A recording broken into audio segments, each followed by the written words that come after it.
Entry. तो आज के क्लास में हम लोग शुरू करने जा रहे हैं एक नया टॉपिक जिसका नाम है कंपाउंड जर्नल एंट्री। तो आइए देखते हैं कि क्या होता है कंपाउंड जर्नल एंट्री। शुरू किया जाए। कंपाउंड जर्नल एंट्री, तो समझेंगे कंपाउंड एंट्री क्या होता है। देखो क्या है कि कंपाउंड जर्नल एंट्री का मतलब क्या होता है, तो ऐसे समझेंगे सर, जो एंट्री होते हैं ना, ऐसे समझेंगे, ध्यान देंगे। एंट्री एक्चुअली ये एंट्री क्या होता है, तो देखिए ये सारी चीजें हम आप लोगों को थ्योरेटिकली पढ़ाएंगे, लिखवाएंगे कि कंपाउंड जर्नल एंट्री क्या होता है, एंट्री क्या होता है, ये सारा चीज हम लिखवाएंगे। जर्नल क्या होता है, ये सब थ्योरी में हम लोग पढ़ेंगे। लेकिन फिलहाल जितना बता रहे हैं उस पर ध्यान दीजिए, क्योंकि अभी फिलहाल हम लोग को थ्योरी ज्यादा रटने की आवश्यकता नहीं है, अभी फिलहाल प्रैक्टिकली समझने की जरूरत है।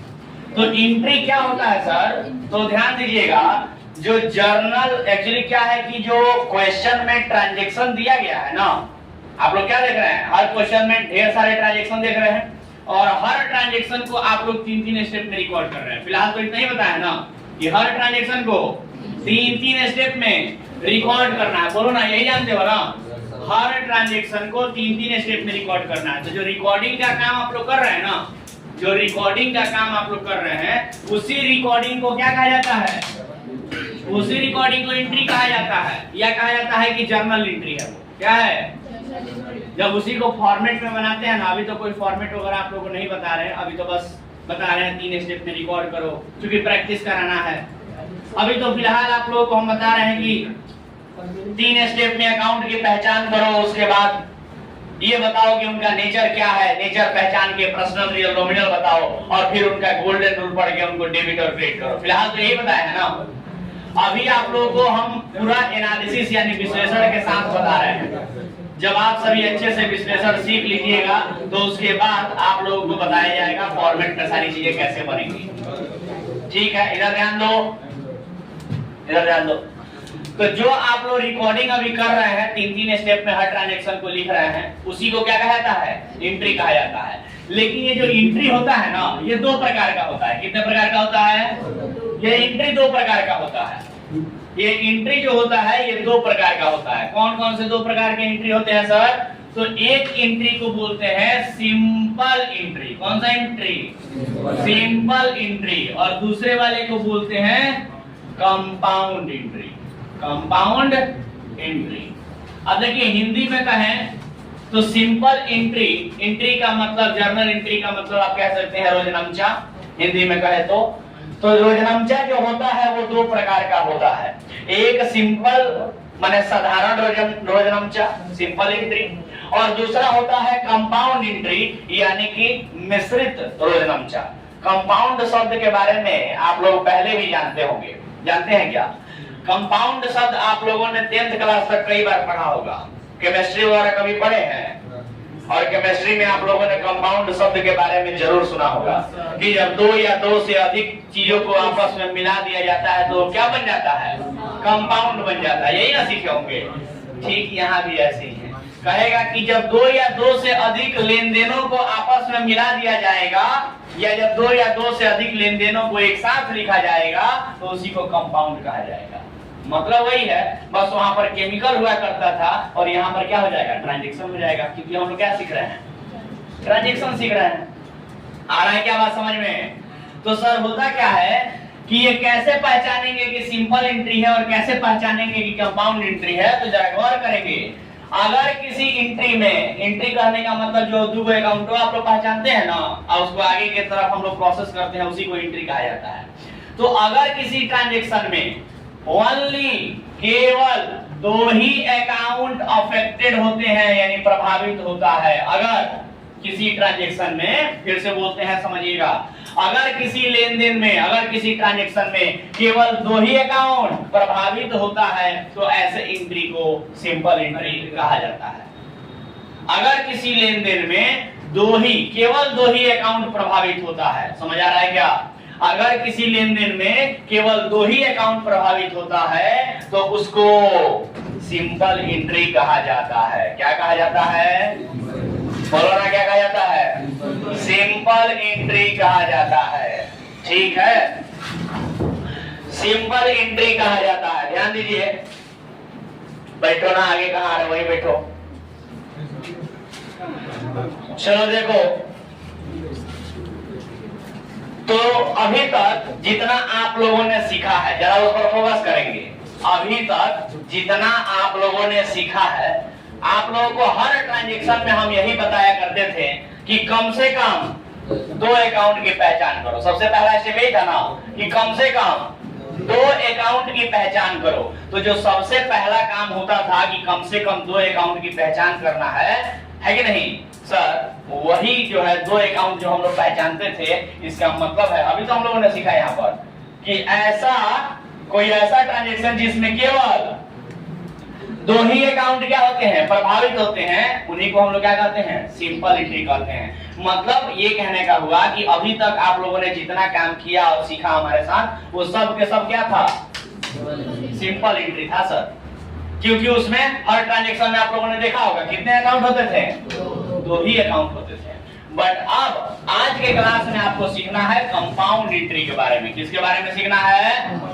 कंपाउंड एंट्री के बारे में सीखना है।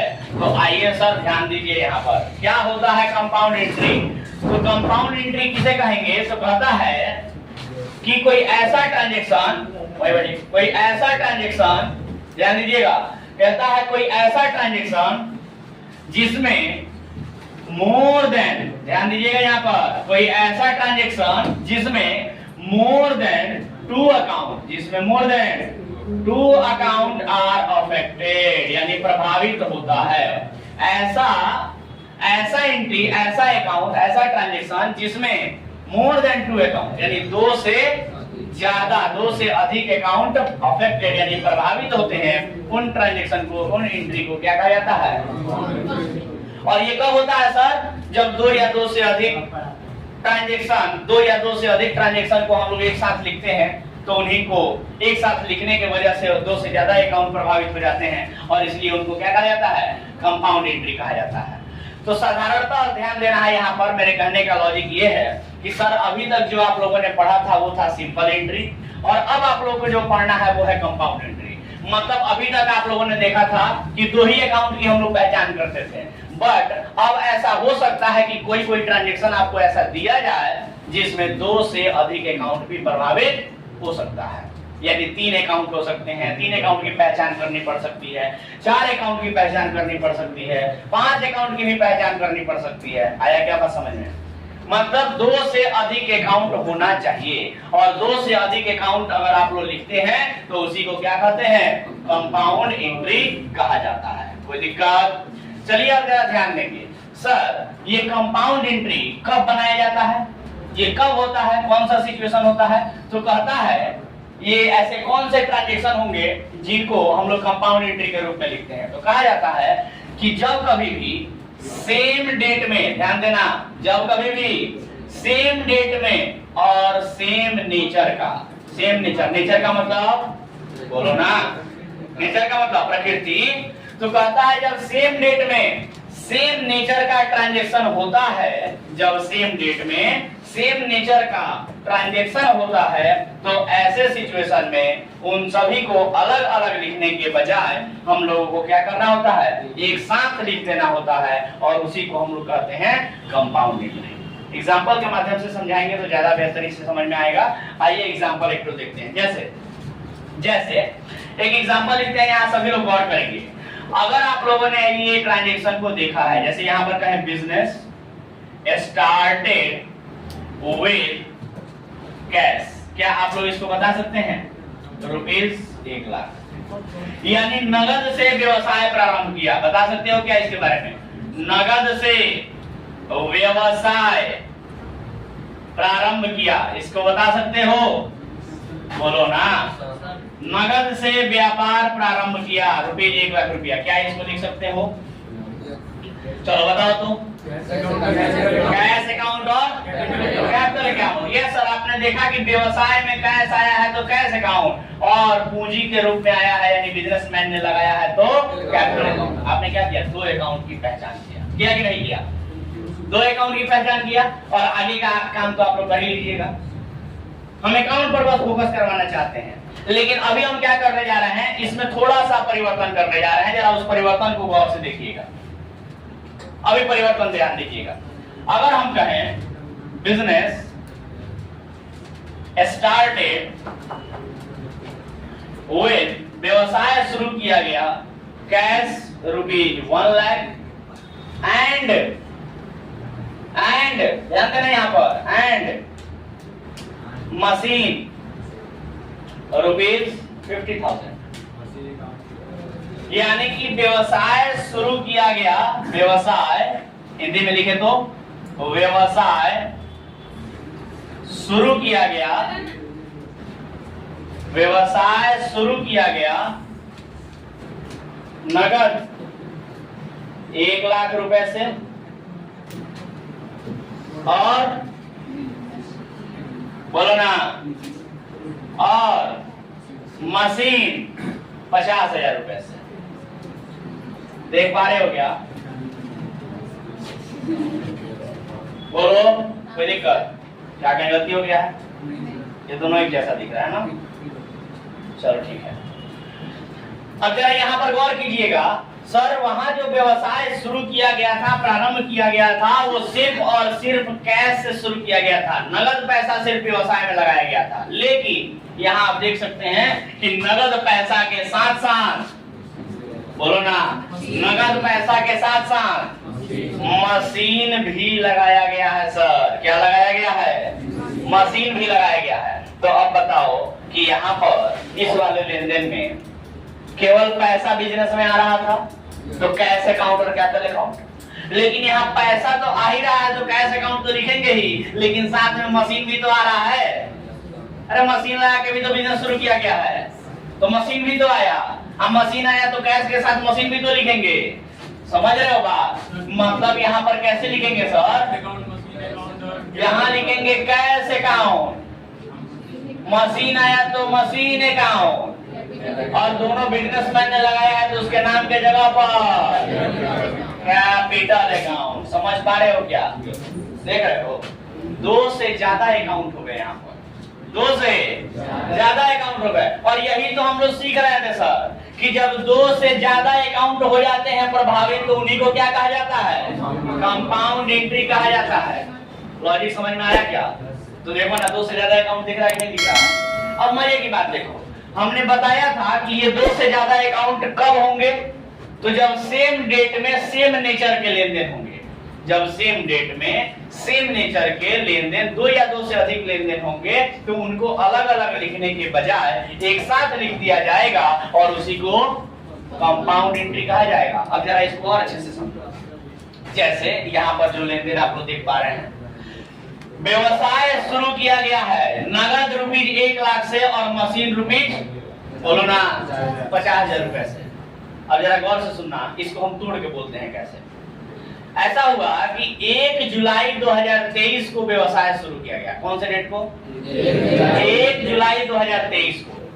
तो हुआ क्या देखना, 1 जुलाई 2023 को, अभी थोड़ा इसको, ये तो आप लोग समझ गए ना, इसको मिटा के थोड़ा सा इसमें परिवर्तन करते हैं आप लोग को ये सारी बातें समझाने के लिए। तो देखना, डेट वगैरह सब लिखते हैं। यहाँ पे डेट भी डाल देते हैं, ठीक है। 1 जुलाई 2023, तो 2023 यहाँ लिख देते हैं, यहाँ जुलाई 1 लिख देते हैं, कोई दिक्कत? Business started with cash ₹1 lakh, कोई दिक्कत? और 1 जुलाई को ही फिर से लिखते हैं, जुलाई 1, दोबारा से जुलाई 1 को ही फिर से लिखते हैं, बिजनेस स्टार्टेड विद मशीन ₹50,000। अब देखो, आप लोग अगर गौर से देखो तो यहाँ पर 2 लेन देन आपको दिखेगा। 2 ठो है कि नहीं है? 2 ठो है ना। एक है बिजनेस स्टार्टेड विद कैश, बताइएगा उसको क्या लिखेंगे? कैश अकाउंट और कैपिटल अकाउंट। लेकिन जब आपसे केवल हम इतना पूछें कि बिजनेस स्टार्टेड विद मशीन, इसका बताओ, तो क्या लिखोगे?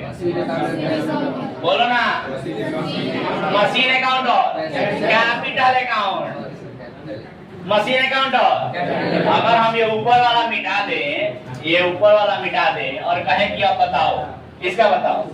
व्यवसाय शुरू किया गया मशीन से, व्यवसाय शुरू किया गया मशीन से, तो क्या बताओगे? ₹50,000। इसका आंसर बता सकते हो? बोलो ना। अरे भाई नगद से शुरू किया गया तो कैसे अकाउंट और कैपिटल अकाउंट, वैसे ही यहाँ मशीन लगा के शुरू किया गया तो मशीन अकाउंट और कैपिटल अकाउंट। नहीं समझ में आया क्या? लेकिन अभी इसी को हम यहाँ पर लिखे थे कि एक और ट्रांजैक्शन लिख लो, बिजनेस स्टार्टेड विद कैश ₹1,00,000, यानी कि व्यवसाय शुरू किया गया, व्यवसाय शुरू किया गया किससे? नगद से। कितना रुपया? ₹1,00,000। उसके बाद दूसरा वाला कौन सा है? दूसरा वाला व्यवसाय शुरू किया गया, बोलो ना। व्यवसाय शुरू किया गया मशीन से ₹50,000। तो क्या बता सकते हो? बोलो ना। एक एक करके लिखते हैं। चलो एक एक करके लिखा जाए क्या? चलो पहले वाले का बोलो। तो जुलाई 1 का आंसर लिखा जाए पहले वाले का। जुलाई 1 बताओ। कैश अकाउंट और कैपिटल अकाउंट लिख सकते हो? बोलो। कोई दिक्कत? आगे काम करोगे? कैश क्या है? एसेट है तो रियल अकाउंट। कैपिटल क्या है? कैपिटल नाम है, नाम के जगह पर आया है एक्चुअली में, तो इसलिए नाम की तरह मानेंगे। मालूम है ना कैपिटल के बारे में? और इसलिए कौन अकाउंट हो जाएगा? पर्सनल अकाउंट हो जाएगा। अब क्या करेंगे बताओ? रियल अकाउंट का रूल पढ़ेंगे और पर्सनल अकाउंट का रूल पढ़ेंगे। जो क्या कहता है? रियल अकाउंट का रूल बोलो तो डेबिट व्हाट, क्रेडिट व्हाट, मतलब आता है तो और जाता है तो बताओ कि पैसा आया है कि नहीं आया है? तो क्या लिखेंगे? डेबिट व्हाट कम से लिखेंगे। और पर्सनल अकाउंट का रूल क्या लिखे? डेबिट द रिसीवर की क्रेडिट द गिवर। मालूम है ना? कोई दिक्कत? कितना रुपया आया है बताओ तो? कैश के रूप में कितना रुपया आया है? ₹1,00,000, और ₹1,00,000 बिजनेस के मालिक ने दिया है। कोई दिक्कत? ये तो सबको समझ में आ रहा है ना सर? लेकिन अब चलो दूसरा वाला लिखते हैं। दूसरा वाला भी तो जुलाई 1 को ही है। जुलाई 1 को बताओगे दूसरा वाला? बिजनेस स्टार्टेड विद मशीन ₹50,000, यानी ₹50,000 मशीन से व्यवसाय शुरू किया गया। तो बताओगे? बोलो ना। मशीन अकाउंट और बोलो कैपिटल अकाउंट। कोई दिक्कत किसी को? बता सकते हो कि नहीं बता सकते हो? चलो मशीन क्या है बताओ? एसेट है। कि क्या लिखेंगे? Real account. कैपिटल क्या है? नाम के जगह पर आया है तो पर्सनल अकाउंट। चलो आगे बताओ। रियल अकाउंट का रूल डेबिट व्हाट, कम से। मशीन आया है ना बिजनेस में, और किसने दिया? बिजनेसमैन ने, तो क्रेडिट दो गिवर। मशीन कितने रुपए का आया है सर? ₹50,000 का। तो ₹50,000 लिखेंगे ना यहाँ पर? बोलो ना। अब हमको एक बात बताओ, 1 जुलाई को ही दोनों चीज हुआ है। 1 जुलाई को कैश लाया गया, बिजनेस में लगा दिया गया, और कहा गया 1 जुलाई को ही कि बिजनेस शुरू किया गया नगद से। फिर थोड़ा देर बाद मशीन लाया गया 1 जुलाई को ही, फिर मशीन ला के बिजनेस में लगा दिया गया, कहा गया कि बिजनेस शुरू किया गया मशीन से। क्या तुम दोनों को मिला के एक साथ नहीं बोल सकते हो कि बिजनेस शुरू किया गया नगद और मशीन दोनों से? एक साथ में नहीं बोल सकते हो? अरे बोलो ना भाई। दोनों को एक साथ बोल सकते हैं ना, क्योंकि एक ही दिन हुआ है ना भाई, तो बोल सकते हैं। लेकिन अलग अलग दिन हुआ रहता तब नहीं बोल पाते हैं। अगर डेट बदल जाता तब नहीं बोलते, तब अलग अलग ही बोलना पड़ता। लेकिन क्योंकि सेम डेट में है, तो फिर क्या कर सकते हैं हम लोग? सेम डेट में है तो एक साथ बोल सकते हैं। कैसे? व्यवसाय शुरू किया गया नगद और मशीन से। नगद 1,00,000 और मशीन 50,000 रुपए से। कोई दिक्कत?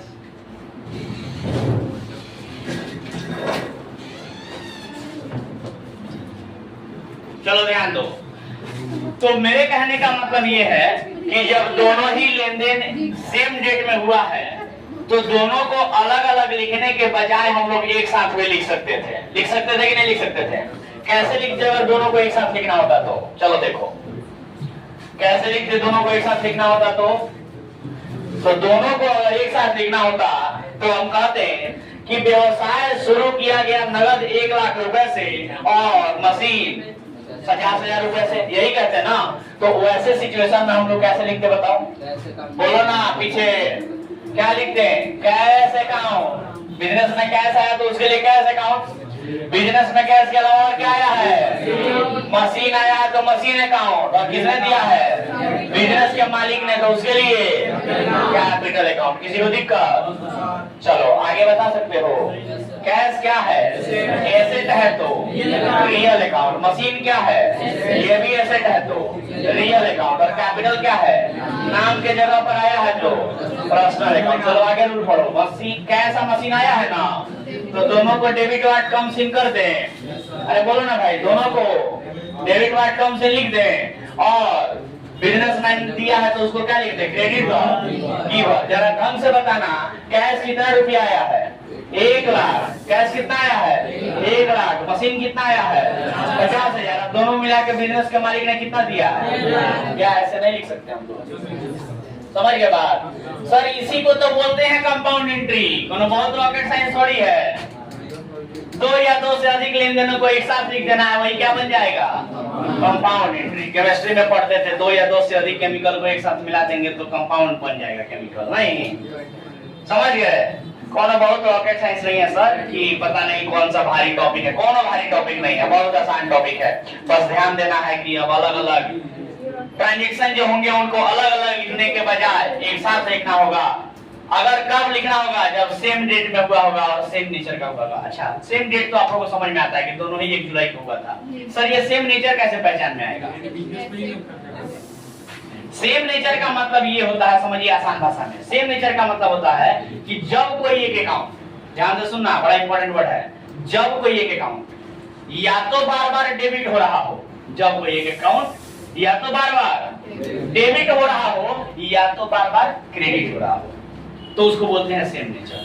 जैसे यहाँ पर आप लोगों ने देखा कि हम लोग पहले कैश का एंट्री अलग से किए, तो एंट्री था कैश अकाउंट और कैपिटल अकाउंट। कैश एक बार डेबिट हो रहा था और कैपिटल क्रेडिट हो रहा था। फिर दूसरा वाला हम लोगों ने किया मशीन के बारे में, तो एंट्री क्या किया? मशीन अकाउंट और कैपिटल अकाउंट। तो मशीन डेबिट हो रहा था और कैपिटल क्रेडिट हो रहा था। अब हमको बताओ, दोनों में ही कैपिटल बार बार क्रेडिट हो रहा था कि नहीं हो रहा था? कैपिटल बार बार क्रेडिट हो रहा था ना। कैपिटल कॉमन था कि नहीं था? बार बार क्रेडिट हो रहा था कि नहीं हो रहा था? तो सर मेरे कहने का अर्थ यही है कि अगर कोई एक अकाउंट चाहे कोई भी अकाउंट सेम डेट में, कब? सेम डेट में या तो बार बार डेबिट हो रहा हो या तो बार बार क्रेडिट हो रहा हो। अगर कोई एक अकाउंट सेम डेट में या तो बार बार डेबिट हो रहा हो या तो बार बार क्रेडिट हो रहा हो, तो उसको कहेंगे कि वो सेम नेचर का है। कैसा है? सेम नेचर का है। और फिर वैसे सिचुएशन में उनको अलग अलग लिखने के बजाय एक साथ लिख दिया जाएगा और इसी को क्या कहा जाएगा? कंपाउंड एंट्री कहा जाएगा, जिसमें हम पाते हैं कि 2 से अधिक अकाउंट प्रभावित होते हैं। और वैसा कोई भी एंट्री जिसमें 2 से अधिक अकाउंट प्रभावित होते हैं उसको कंपाउंड एंट्री कहा जाता है। समझ गए बात? चलो पूरा बात लिखो अच्छे से। इसको भी आप लोग कंप्लीट कर लीजिएगा, इसको आगे तक पढ़ा लीजिएगा ना। चलो कंप्लीट करो ये सारा बात। मैं उम्मीद करता हूँ कंपाउंड एंट्री कांसेप्ट समझ में आया होगा। बेटा किसी को चलो लिखो जल्दी। ऐसे ही छोटे छोटे शब्दों को एक एक करके सीखना है ईमानदारी से। एक हमारा आराम से हमारा, लेकिन जब सीख लेंगे हम लोग खूब प्रैक्टिस करेंगे। अब प्रैक्टिस करने के बाद ऐसा एहसास होगा कि सर अब मजा आएगा पढ़ने में। कोई भी डाउट? चलो ठीक है,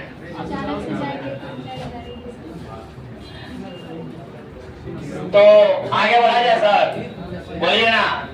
और इसी प्रकार से और भी आप लोगों से प्रैक्टिस करवाएं क्या कंपाउंड एंट्री का? बोलिएगा, अरे बोलो ना भाई। चलो तो लिखते हैं ऊपर मिटा के। एक काम करते हैं, प्रैक्टिस क्या करना है, वैसे तो हम लोग प्रैक्टिस कर ही रहे हैं, लेकिन डायरेक्ट क्वेश्चन उठाते हैं, उसी के अनुसार प्रैक्टिस भी कर लेंगे और हमारा क्वेश्चन भी साथ में बन जाएगा। तो आइए शुरू करते हैं। जो क्वेश्चन नंबर 4 है ना सर, क्वेश्चन नंबर 4 सभी लोग निकाल लीजिए। क्वेश्चन नंबर 4 आइए शुरू करते हैं।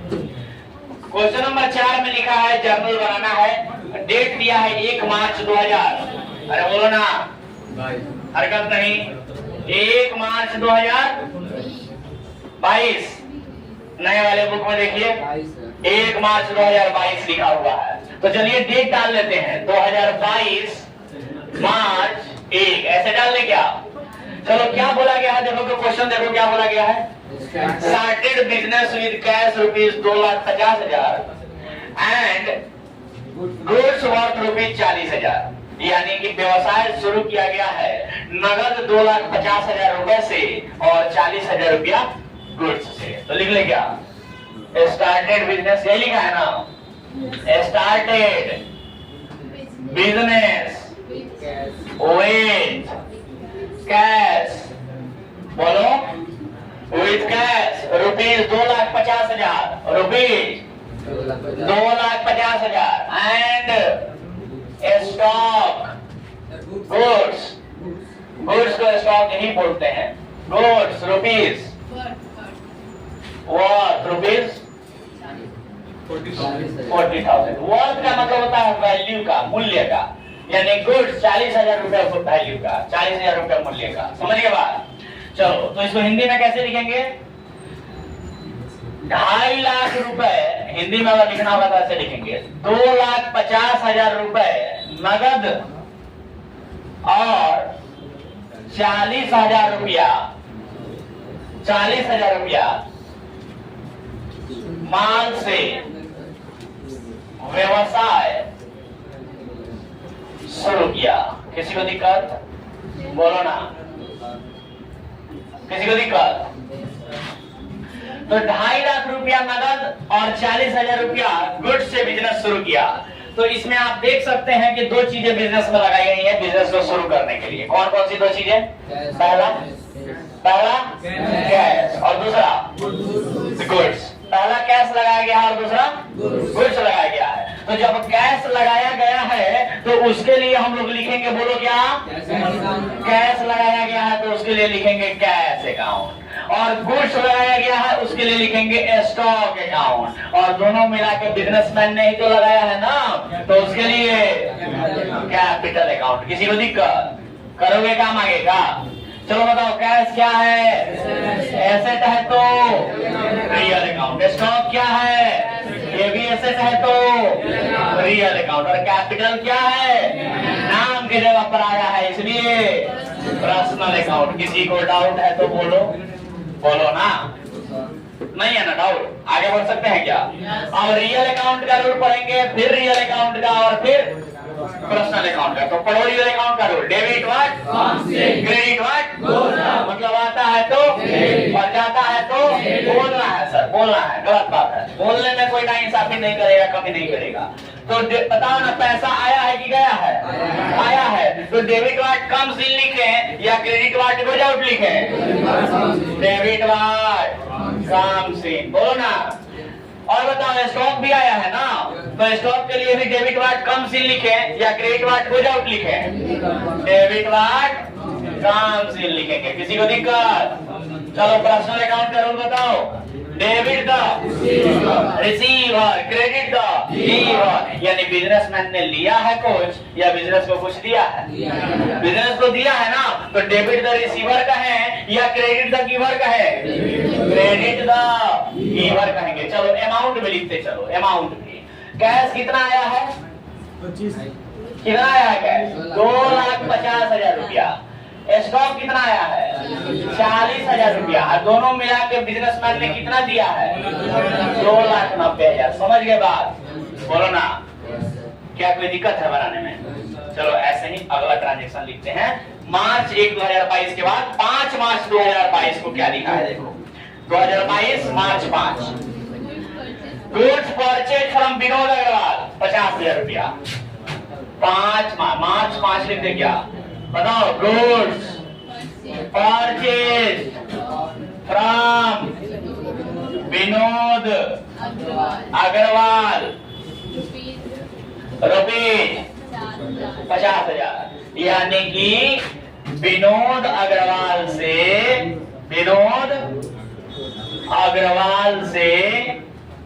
50,000 रुपए का नगद माल खरीदा।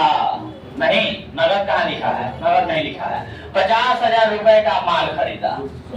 चलो बताओगे कि विनोद अग्रवाल से जो तुम माल खरीदे हो ये नगद में है कि उधार में है, कैसे पता कि उधार में है, क्योंकि नाम लिखा है विनोद अग्रवाल, उसके बाद फर्क है नहीं लिखा है, इससे पता चलता है कि विनोद अग्रवाल से उधार में खरीदा गया है। तो चलो बताओगे कि विनोद अग्रवाल से उधार में खरीदा है, तो इसमें 2 अकाउंट होगा कि 3 अकाउंट होगा? 2 ही होगा। जरूरी नहीं कि हर लेन देन आपको कंपाउंड वाला मिल जाए, हर ट्रांजेक्शन कंपाउंड मिले जरूरी थोड़ी है, सिंपल भी तो हो सकता है ना, जैसे ये दिया है। तो बताओगे विनोद अग्रवाल से माल खरीदा गया है, तो गुड्स खरीदते हैं तो क्या लिखते हैं? इधर बोलो, छापने में व्यस्त है, इधर बोलो पहले। गुड्स खरीदे हैं तो क्या लिखेंगे? परचेजेज अकाउंट लिखेंगे। और किससे खरीदे हैं? विनोद अग्रवाल से। नगद में कि उधार में? अगर नगद में खरीदे होते तो पैसा जाता, उसके लिए लिखते कैश अकाउंट, लेकिन उधार में खरीदे हैं तो सामने वाले का नाम लिखना पड़ेगा, और सामने वाले का नाम क्या है? विनोद अग्रवाल अकाउंट। किसी को दिक्कत? अरे बोलो ना भाई। चलो तो बताओगे परचेजेज क्या है? अब बोलो ना आगे। परचेजेज क्या है? एक्सपेंस है तो नॉमिनल अकाउंट। विनोद अग्रवाल क्या है? नाम है तो पर्सनल अकाउंट। तो अब रूल पढ़ोगे नॉमिनल अकाउंट और पर्सनल अकाउंट का। नॉमिनल अकाउंट का रूल क्या कहता है? Debit all expenses and losses, credit all income and gains. Rule अच्छे से याद होना चाहिए सबको। यानी कि खर्चा हानि हुआ तो बोलो, खर्चा हानि हुआ तो डेबिट, और आय लाभ हुआ तो क्रेडिट। यानी कि बताओ यहाँ पर परचेज क्या है? एक्सपेंस, यानी खर्च है ना, तो रूल कहता है डेबिट और एक्सपेंसेस। तो बताओगे डेबिट और एक्सपेंस लिखे या क्रेडिट और इनकम लिखे? डेबिट और एक्सपेंसेस लिखेंगे। किसी को दिक्कत? कितना रुपया? 50,000। बोलो ना बेटा। उसके बाद यहाँ पर पर्सनल अकाउंट का रूल पढ़ेंगे। क्या कहता है पर्सनल अकाउंट का rule? Debit the credit the, मतलब लेने वाले को डेबिट करते हैं और देने वाले को क्रेडिट करते हैं। तो बताओगे विनोद अग्रवाल से कुछ लिया गया है या विनोद अग्रवाल को कुछ दिया गया है? मतलब विनोद अग्रवाल ने कुछ लिया है या दिया है? अरे भाई विनोद अग्रवाल से हमने खरीदा है ना, तो उसने दिया है। तो डेबिट द रिसीवर का है या क्रेडिट द गिवर का है? Credit the giver. Very good sir. कितने रुपए का माल दिया है? 50,000। समझ पा रहे हो क्या? देख रहे हो अब धीरे धीरे हम लोग का स्टैंडर्ड बढ़ते जा रहा है, लेवल धीरे धीरे बढ़ाते जा रहा है। ठीक है, चलो अगला ट्रांजेक्शन बताओ। गुड्स सोल्ड टू प्रियंका 30,000 रुपया 10 तारीख को, है ना? 10 तारीख को। तो लिखेंगे यहाँ पर March 10 goods sold to Priyanka rupees 30,000। इतना ही दिया है ना? इतना ही दिया है ना जी? प्रियंका को 30,000 रुपए का माल बेचा गया। बताओगे प्रियंका, ऐसे ही लिखेंगे ना? प्रियंका को 30,000 रुपए का माल बेचा। कोई दिक्कत? चलो तो बता दो जरा फटाफट। बताओगे 30,000 रुपए का माल प्रियंका को बेचा गया है, तो सबसे पहले बताओ नगद है कि उधार है? उधार है। उधार है। ये कैसे पता चला उधार है? क्योंकि किसी का नाम इस्तेमाल किया है, नाम के बाद फॉर कैश ये शब्द नहीं लिखा है। फॉर कैश लिखने का मतलब होता है नगद में, जो कि लिखा नहीं है। तो इसलिए हम कहेंगे कि इस व्यक्ति से उधार में माल बेचा गया है। तो बताओगे उधार में जब भी माल बेचते हैं तो सामने वाले का नाम लिखते हैं, तो क्या लिखेंगे? प्रियंका अकाउंट। और माल बेचे हैं तो उसके लिए सेल्स अकाउंट। चलो बताओ प्रियंका क्या है? नाम है तो पर्सनल अकाउंट। सेल्स क्या है? सब लोग बोलेंगे सेल्स क्या है? इनकम है तो नॉमिनल अकाउंट। अब दोनों का रूल पढ़ेंगे। पर्सनल अकाउंट का रूल बोलो। डेबिट द क्रेडिट द, मतलब लेने वाले को डेबिट करते हैं, देने वाले को क्रेडिट करते हैं। तो प्रियंका ने कुछ लिया है या कुछ दिया है? हमने माल बेचा है तो उसने लिया है। तो डेबिट द रिसीवर का है या क्रेडिट द गिवर का है? Debit the receiver. किसी को दिक्कत? कितने रुपए का रिसीवर है वो? 30,000 रुपए के माल का रिसीवर है। चलो बताओ नॉमिनल अकाउंट का rule. Debit all expenses and losses, creditor income and gains यानी खर्च हानि को डेबिट करते हैं, आय लाभ को क्रेडिट करते हैं। तो बताओगे सेल क्या है? इनकम है ना। तो डेबिट और एक्सपेंस लिखे या क्रेडिट और इनकम लिखे? क्रेडिट और इनकम लिखे। कितने रुपए का कमाई हुआ सर? कितने रुपए का इनकम हुआ? 30,000 रुपए का। किसी को दिक्कत? आराम से बन पा रहा है क्या? जरूरी नहीं कि सारा ट्रांजेक्शन आपको कंपाउंड दे देगा। एक तो कंपाउंड दे दिया, एक आधो आपको सिंपल भी दे देगा, फिर एक आधो कंपाउंड दे देगा, एक आधो सिंपल दे देगा। समझ गए? बट हमको सब आना चाहिए ताकि पूरा क्वेश्चन हम बना सके। कोई दिक्कत?